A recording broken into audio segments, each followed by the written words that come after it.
Looking back on one of the greatest and most life-changing trips, I think about all the amazing places that I visited and the great new friends I acquired. We all came into this with different background experiences and views, which provided us with diversity as a group. This adventure brought about a new perspective of the world that had never crossed my mind before. Before this trip, I was naive to the idea of progress and sustainability, and tended to be closed-minded in terms of my views and the concept of change. I was unaware of issues abroad and things that were going on in the world around me. I had no understanding of what people's views were across the world or what they cherished the most. Prior to coming on this trip, my concept of progress was skewed. The American way of life has pressured me to view progress by way of technology and education, not through the betterment of life and its natural surroundings. Americans are much like Australians in their cultural and social views, yet it was evident that some Australians were much more conscious of their surroundings and the precious land they lived on.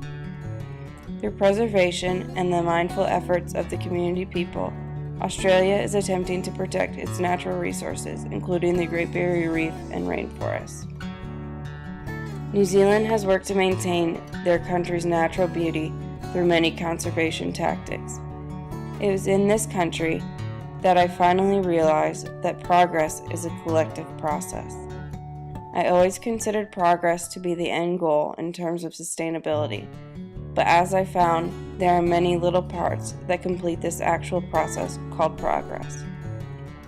Whether these parts be done through the greeny governmental group or the most passionate community members, it takes many to accomplish even the smallest of goals, from the use of environmentally friendly household products to the regulation of reef visitors each day. Every effort counts. This trip has opened my eyes to the world around us and what I can do in my everyday life that can make a difference in the long run. Americans are truly missing out on the natural beauty that surrounds us daily, because we are more concerned with making an economic profit, which in turn is degrading what many people are trying to save. I have always been a firm believer that one single person cannot make a difference. As I have come to learn, there could not be a more incorrect statement. While swimming in the reef or climbing the Queenstown Hill, I may be one minuscule part of the puzzle, but I am contributing to the joint effort of millions in this quest to save the natural world around us.